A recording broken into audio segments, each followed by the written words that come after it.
அனைவருக்கும் வணக்கம். டிஎன்பிஎஸ்சியினுடைய group two ஏவுக்கான notification release ஆகிருக்குங்க. இது வந்து செய்தித்தாள்லையும் கொடுத்துருக்காங்க, அஃபிஷியல் வெப்சைட்லையும் கொடுத்துருக்காங்க. செக் பண்ணி பார்த்துக்கோங்க. அது மட்டும் இல்லாமல் அப்ளிகேஷன் நீங்கள் ஆன்லைன் மோடில் பண்ணலாம், ஆன்லைன் வழியாக பேமெண்ட்டும் பண்ணலாம் அப்படின்ற கண்டிஷனும் கொடுத்துருக்காங்க. ஸோ அதுக்கப்புறம் பார்த்தீங்கன்னா இதுக்கான அப்ளிகேஷன் டேட் பார்த்தீங்கன்னா நேற்றைய டேட், அதாவது 11 ஆகஸ்ட் 2026. ஸோ இருந்தாலும் நீங்கள் இன்னிலிருந்து பதிவு பண்ண ஆரம்பிச்சிங்கன்னா கூட செப்டம்பர் 9th வரைக்கும் அப்ளிகேஷன் ஓப்பனில் இருக்கும், பதிவு பண்ணிக்கலாம். இந்த முறை பார்த்தீங்கன்னா 821 காலி பணியிடங்கள் கொடுத்துருக்குறாங்க. இந்த 821 காலி பணியிடங்கள் அதிகபட்சமா அப்படின்னு கேட்டால் கொஞ்சம் குறைவுன்னு தான் சொல்லணும். ஏன்னா புதுசாக இதில் ஒரு 4 டிபார்ட்மெண்ட்டையும் சேர்த்துருக்குறாங்க. ஸோ இருந்தாலும் நீங்கள் எல்லாரும் எஃபோர்ட் போட்டு படிச்சுட்டு இருப்பீங்க. இதுக்கு பிறகு படிக்கணுமா அல்லது இதுக்கு முன்னாடியே படிச்சிருக்கிறோமா அப்படின்றதெல்லாம் கன்சிடர் பண்ணிவிட்டு இதுக்காக நம்ம வந்து என்ன ட்ரை பண்ணால் இந்த தடவையாவது நம்ம இந்த குரூப் 2 வேக்கண்ட்டை நாம் ரீச் பண்ண முடியும் அப்படிங்கிறத பற்றி இந்த காணொலி மூலமாக பார்க்க போகிறோம். அதுக்கப்புறம் இது வரைக்கும் நீங்கள் குரூப் 2 எக்ஸாம், அதாவது ப்ரீவியஸ் இயர்ஸில் நீங்கள் குரூப் 2 எக்ஸாம்ஸ் எழுதியிருப்பீங்க, அதுக்கு முன்னாடி இருக்கிற இயர்ஸ் எழுதியிருப்பீங்க. அதுக்கான கொஷின் பேப்பர்ஸுக்கும் இப்போ வரப்போகிற கொஷின்ஸ் பேப்பர்ஸுக்கும் என்னென்ன சேஞ்சஸ்லாம் இருக்க போகுது, அதுக்கப்புறம் பார்த்தீங்கன்னா ப்ரிலிமினரி எக்ஸாம்ஸோடைய தமிழில் எப்படியெல்லாம் கொஷின்ஸை செட் பண்ண போகிறாங்க, அதுக்கப்புறம் பார்த்தீங்கன்னா மெயின்ஸு, அதாவது குரூப் 2வோட மெயின்ஸ் போகிறோம் அப்படின்னா 2க்கு எப்படி மெயின்ஸ் இருக்க போகுது, 2ஏவுக்கு எப்படி மெயின்ஸ் இருக்க போகுது, இதுலலாம் கொஞ்சம் டிஃப்ரென்ஷியேட் சொல்லியிருக்காங்க. இதை பற்றியெல்லாம் நம்ம ஒன்று ஒன்றா பார்க்கலாம். ஸோ இது உங்களுக்கு ஆன்லைன் வழியாக நாங்கள் பயிற்சி வகுப்புகளும் நம்ம அகாடமி கண்டக்ட் பண்ணுறோம். அது மட்டும் இல்லாமல் டெஸ்ட் பேட்சஸும் கண்டக்ட் பண்ணுறோம். ஆன்லைன் வழி பயிற்சி வகுப்பில் ஜாயின் பண்ணணுமா அல்லது டெஸ்ட் பேட்சஸ் மட்டும் போதுமான்றதை கமெண்ட்டில் தெரிவிங்க, அல்லது ஒரு தொடர்பு எண் போகும், அதில் தொடர்பு கொள்ளுங்கள். இப்போ இது வந்து என்னென்னலாம் இருக்குது அப்படின்றத பார்ப்போம். இப்போ குரூப் 2 ஏ தேர்வு அறிவிப்பு வெளியாயிருக்கு. ஸோ நவம்பர் 1ஆம் தேதி வந்து இந்த எக்ஸாமினேஷன் கண்டக்ட் பண்ண போகிறாங்க. ஸோ நமக்கு ஒரு 75 days 76 days தான் இருக்குது. 821 காலி பணியிடங்கள் சொல்லியிருக்காங்க. என்னென்ன துறையில் இருக்கக்கூடிய காலி பணியிடங்களை ஃபில் பண்ணுறாங்க அப்படின்னா, ஸோ இதில் இங்கே பாருங்கள், உதவி தொழிலாளர் ஆய்வாளர், சார் பதிவாளர், சட்டப்பேரவை உதவி பிரிவு அலுவலர், சிறைத்துறை அலுவலர்கள், நன்னடத்தை அலுவலர்கள், முதுநிலை வருவாய் உதவியாளர், பேரூராட்சி செயல் அலுவலர், கைத்தறி ஆய்வாளர், கூட்டுறவு பால்வள சங்கங்களினுடைய ஆய்வாளர், இந்த பணியிடங்கள் எல்லாம் சேர்த்து தான் 821 காலி பணியிடங்கள் அப்படின்றத இதில் சொல்லியிருக்கிறாங்க. ஸோ இதுதான் வந்து அஃபிஷியலான உங்களுடைய நோட்டிஃபிகேஷன். இதில் என்ன சொல்லியிருக்காங்க அப்படின்னா, combined civil service examinations group 2 and 2A services அப்படின்னு கொடுத்துருக்காங்க. So application are invited only through the online mode அப்படின்னு கொடுத்துருக்காங்க. ஒன்லி ஆன்லைன் மோடில் தான் நீங்கள் அப்ளை பண்ண முடியும் அப்படின்னு கொடுத்துருக்காங்க. ஸோ அதுக்கப்புறம் இதில் இம்பார்ட்டண்ட்டாக என்னென்ன நீங்கள் பார்த்துக்கணும் அப்படின்றத மட்டும் நம்ம பார்த்துருவோம். ஸோ நீங்கள் இம்பார்ட்டண்ட்டாக பார்க்க வேண்டியது இதோடைய அப்ளிகேஷன் டேட் என்னைக்கு ஓப்பன் ஆகிருக்குன்றது. ஸோ நேற்றைய டேட்டு அப்ளிகேஷன் டேட் ஓப்பன் ஆனிச்சு. ஸோ இது வந்து நம்ம செப்டம்பர் 9 வரைக்கும் அப்ளை பண்ணிக்கலாம். ஸோ அதுக்கப்புறம் பார்த்தீங்க அப்படின்னா கரெக்ஷன்ஸ் ஏதாவது இருந்துச்சு அப்படின்னா 13th 15th பண்ணிக்கலாம். இதோடைய ரிட்டன் எக்ஸாமினேஷன் நவம்பர் 1ஆம் தேதி நீங்கள் எழுதுகிற மாதிரி இருக்கும். அன்னைய டேட்டில் 9:30 12:30, அதாவது 3 hours ரிட்டன் எக்ஸாமினேஷன் இருக்கும். மெயின்ஸ் எக்ஸாமினேஷனை பற்றி வில் பி அனௌன்ஸ்டு சூன் அப்படின்னு சொல்லியிருக்காங்க. ஸோ அதுக்கப்புறம் பார்த்தீங்கன்னா இதில் என்னென்ன மாதிரியான பேட்டர்ன்ஸ் முன்னாடி இருந்ததுக்கும் இதுக்கும் வேரியபிளாக இருக்குது அப்படிங்கிறதையும் பார்ப்போம். ஸோ இதெல்லாம் குரூப் 2வோட சர்வீசஸில் என்னென்ன போஸ்ட் இருக்குன்னு கொடுத்துருக்காங்க. அதாவது இந்த மாதிரியான போஸ்ட் ஞாபகம் வச்சுக்கோங்க. Assistant inspector, deputy commercial tax officers, இந்த மாதிரியான வேக்கண்ட்டையும் குரூப் 2ஏவில் வரக்கூடிய வேக்கண்ட்டையும் சீனியர் இன்ஸ்பெக்டர், அதுக்கப்புறம் ஆடிட் இன்ஸ்பெக்டர், ஹேண்ட்லூம் இன்ஸ்பெக்டர், இந்த மாதிரி இருக்கிறதையும் ஞாபகம் வச்சுக்கோங்க. ஏன்னா 2க்கு ஒரு மாதிரி எக்ஸாமினேஷனும் 2ஏவுக்கு ஒரு மாதிரி மெயின்ஸோட எக்ஸாமினேஷன் மாறி இருக்கு. ஸோ அதனால நீங்கள் அதை கவனமாக பார்த்துக்கணுன்றதுக்காக இப்போவே சொல்கிறேன். ஸோ மொத்தத்துக்கு பார்த்தீங்க அப்படின்னம்னா 821 வேக்கண்ட்டு. ஸோ இதுதான் உங்களுடைய எக்ஸாமினேஷனோட பேட்டர்ன். இந்த குரூப் 2 ப்ரிலிமினரி அப்படின்றது பார்த்தீங்கன்னா 2 எழுத போகிறவங்களுக்கும் 2A எழுத போகிறவங்களுக்கும் ஒரே மாதிரியான பேட்டர்ன் தான். ஸோ அதனால் ப்ரிலிமினரி எக்ஸாம் அப்படின்னு எப்படி வச்சுருக்காங்கன்னு பாருங்கள். ஸோ ஜென்ரலாக உங்களுக்கு பொது தமிழ் எழுதுவீங்க, அதுலேருந்து ஒரு 100 கொஷின்ஸ் வைக்கிறாங்க. ஸோ அப்போது ஜென்ரல் தமிழ் வந்து நீங்கள் கம்பல்சரி படிச்சிருப்பீங்க. ஸோ அதுக்கப்புறம் ஜென்ரல் ஸ்டடீஸ் இதிலேருந்து ஒரு 75 கொஷின்ஸும், ஆப்டிடியூட் அண்ட் மென்டல் எபிலிட்டிலேருந்து ஒரு 25 கொஷினும். ஸோ டோட்டலாக 200 கொஷின். ஒரு கொஷினுக்கு 1.5 மார்க்ஸு. ஸோ டோட்டலாக 300 மார்க்ஸு. 3 hours examination. இந்த எக்ஸாமை பொறுத்த வரைக்கும் உங்களுக்கு அப்ஜெக்டிவ் டைப்பில் ஒரு கொஷின் கீழே வந்து 4-5 ஆப்ஷன்ஸ் இருக்கும். அப்புறம் ஓஎம்ஆரில் நீங்கள் எழுத போகிறீங்க. ஸோ இதெல்லாம் உங்களுக்கு ஆல்ரெடி தெரியும், நிறைய பேர் அட்டன் பண்ணியிருப்பீங்க, தெரியும். ஸோ அடுத்தது பார்த்தீங்கன்னா மெயின்ஸில் தான் சேஞ்சஸ் இருக்குது. ஸோ மெயின்ஸ் எக்ஸாமை பார்த்துக்கோங்க. ஸோ மெயின்ஸில் என்ன சேஞ்சஸ் இருக்குது அப்படின்னு கேட்டிங்கன்னா, இது வந்து Tamil eligibility test, general studies அப்படின்னு பேப்பர் 1 பேப்பர் 2 அப்படின்னு இருக்குது. ஸோ அப்போது என்ன ஆகுது அப்படின்னு பார்த்தீங்கன்னா, குரூப் 2 சர்வீசஸ்க்கு மட்டும் தமிழ் எலிஜிபிலிட்டி டெஸ்ட்டு வந்து 100 மார்க்ஸுக்கு வரப்போகுது. ஸோ உங்களுக்கு டிஸ்கிரிப்டிவ் டைப்பில் இருக்கும். ஸோ அதே மாதிரி ஜென்ரல் ஸ்டடீஸ்லேருந்து 300 மார்க்ஸ்க்கு வரும். ஸோ அது வந்து உங்களுக்கு டிஸ்கிரிப்டிவ் டைப்பில் இருக்கும். ஓகே, அப்போ வந்து 400 மார்க்ஸுக்கு நீங்கள் இதில் ரிட்டன் எக்ஸாமை, அதாவது டிஸ்கிரிப்டிவ் டைப்பில் எழுதுருவீங்க குரூப் 2 சர்வீசஸ்க்கு. இது எல்லாமே பாருங்கள் டிஸ்கிரிப்டிவ் டைப்பில் எழுத போகிறீங்க. உங்களுக்கு கொஷின் புக்லெட் கொடுப்பாங்க, அந்த புக்லெட்லேயே ஸ்பேஸ் இருக்கும். ஸோ அதுலேயே நீங்கள் ஃபில் பண்ணி கொடுத்துட்டு வர மாதிரி இருக்கும். அதுதான் எக்ஸாம் பேட்டர்ன். குரூப் 2க்கு செலக்ட் ஆகிறோம் அப்படின்னா. அதுவே குரூப் 2ஏவுக்கு நம்ம மெயின்ஸுக்கு போகிறோம் அப்படின்னா அங்கே சில சேஞ்சஸ் இருக்குது. என்ன சேஞ்சஸ் இருக்குது அப்படின்னு பாருங்கள். குரூப் 2A சர்வீசஸ்க்கு செலக்ட் ஆகிறீங்கன்னா அதே தமிழ் எலிஜிபிலிட்டி டெஸ்ட்டு 100 மார்க்ஸுக்கு வரும். நீங்கள் டிஸ்கிரிப்டிவில் தான் எழுத போகிறீங்க. ஆனால் இங்கே பார்த்தீங்கன்னா ஜென்ரல் ஸ்டடீஸ்லேருந்து ஒரு 150 கொஷின்ஸும், ஜென்ரல் இன்டெலிஜென்ட் அண்ட் ரீசனிங்ஸ்லேருந்து 50 கொஷின்ஸும், ஸோ டோட்டலாக 200 கொஷின்ஸ் வருது. இதை வந்து நீங்கள் டிஸ்கிரிப்டில் எழுத போகிறதில்ல. என்ன பண்ண போகிறீங்க அப்படின்னா, இது வந்து மறுபடியும் அப்ஜெக்டிவ் டைப் கொஷினாக தான் இருக்கும். நீங்கள் கம்ப்யூட்டர் பேஸ்டு டெஸ்ட்டாக தான் எழுத போகிறீங்க. ஓகேவா? அப்போ குரூப் 2A சர்வீசஸ்க்கு எழுத போகிறவங்களுக்கு கொஷின் பேட்டர்ன் மாறுது. அதுவும் இல்லாமல் 2A சர்வீசஸில் எழுத போகிறீங்கன்னா நீங்கள் கம்ப்யூட்டர் பேஸ்டு டெஸ்ட்டை தான் அட்டன் பண்ண போகிறீங்க மெயின்ஸில். ஸோ இதுதான் இப்போ இருக்கிற சேஞ்சஸ். ஓகேவா? ஸோ அதனால் இதை வந்து கவனமாக பார்த்துக்கோங்க. அடுத்ததாக நீங்கள் ரொம்ப முக்கியமாக கான்சென்ட்ரேட் பண்ண வேண்டியது என்ன அப்படின்னு பார்த்தீங்கன்னா, இதோட சிலபஸில். இப்போ சிலபஸ் அப்படின்னு பார்க்கும்போது நீங்கள் ப்ரிலிமினரினா எல்லாருக்கும் ஈவனாக தான் இருக்க போகுதுன்னு பார்த்துட்டோம். அதாவது 2 எழுத போகிறவங்களுக்கும் சரி, 2A எழுத போகிறவங்களுக்கும் சரி. இப்போது ஜென்ரல் ஸ்டடீஸ்லேருந்து என்ன பண்ணுறாங்க அப்படின்னா ஒரு 75 கொஷின்ஸ் வைக்கிறாங்க. ஸோ அந்த ஜென்ரல் ஸ்டடீஸில் நீங்கள் என்ன பண்ணுனா போதும் அப்படின்னா, சயின்ஸுக்கு ஒரு 5 கொஷின்ஸ் மட்டும் கவர் பண்ணுறாங்க. இந்த சயின்ஸ்லையுமே கூட 5 கொஷினுக்கு என்ன பண்ணுறாங்க, இந்த ஏரியாஸ் எல்லாம் கவர் பண்ணுறாங்க. Scientific knowledge and scientific tempers, இது எல்லாமே ஸ்கூல் புக்ஸ்லேருந்து நீங்கள் கவர் பண்ணி ஆல்ரெடி படித்து வச்சுருந்துருக்கணும். இப்போ வந்து ஒரு ரிவிஷன் பீரியடுக்கான ஒரு டைமிங் தான் உங்களுக்கு இருக்கிற மாதிரி இருக்குது. ஸோ இருந்தாலும் இந்த 5 கொஷின்ஸில் ஒரு 1 or 2 கொஷின்ஸ் வந்து உங்களுக்கு கரண்ட் அஃபேர்ஸ் ஏரியாவிலேருந்து கவர் ஆகும்.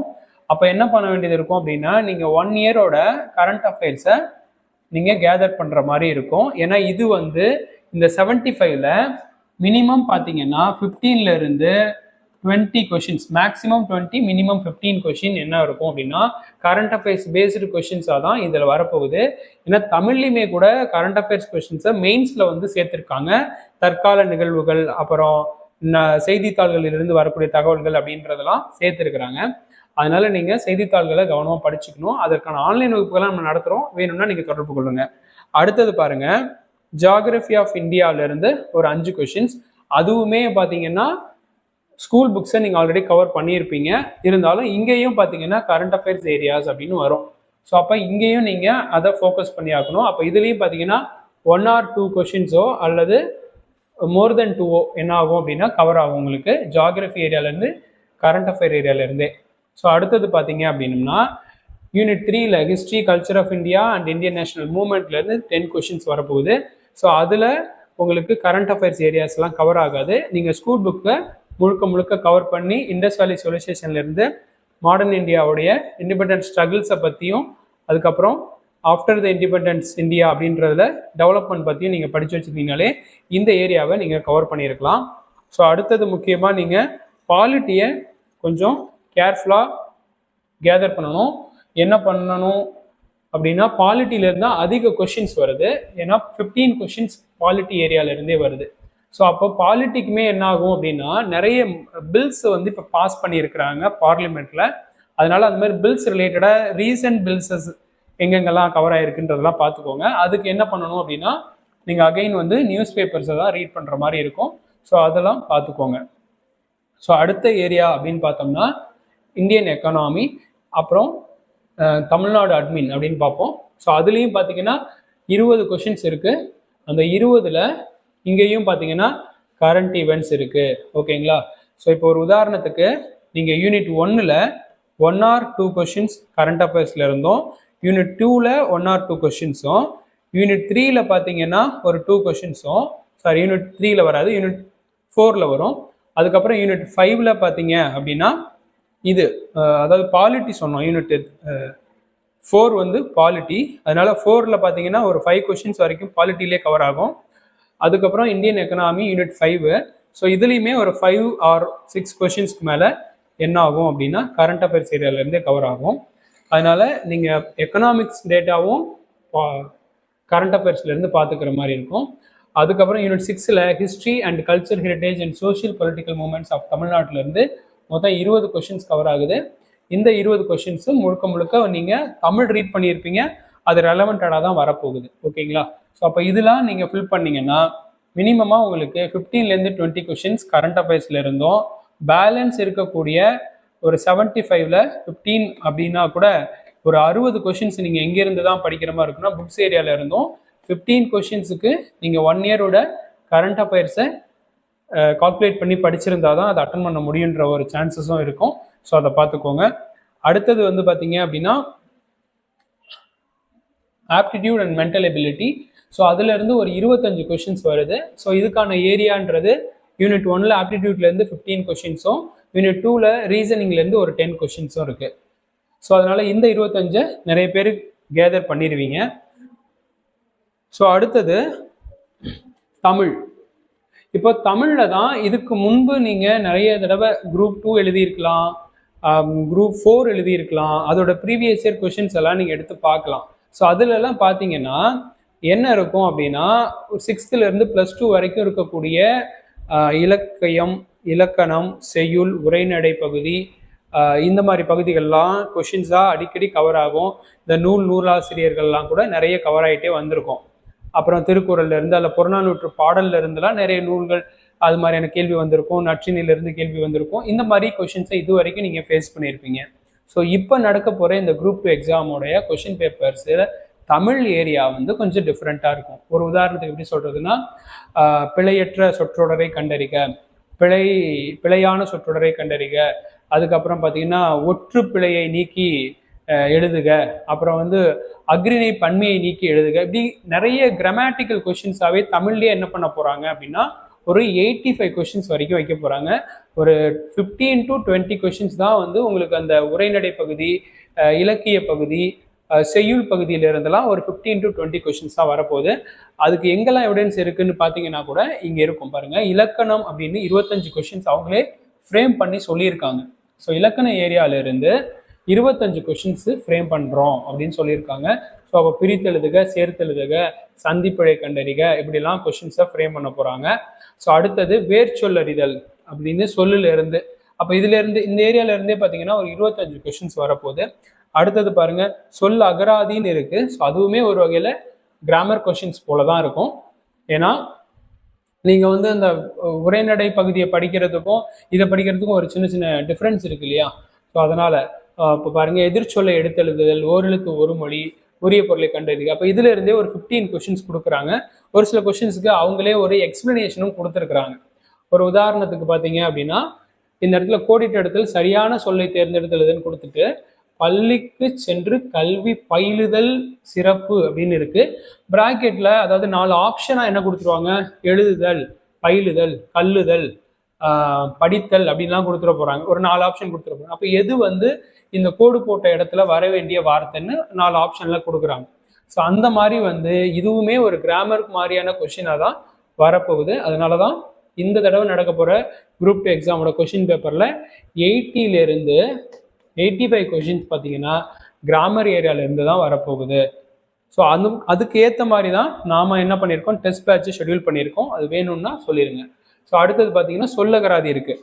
அடுத்தது எழுதும் திறனில் பாருங்கள் 15 வினாக்கள் வருது. எழுதும் திறனில் சொற்றொடர்களை ஒழுங்குபடுத்துக அப்படின்னு இருக்கு.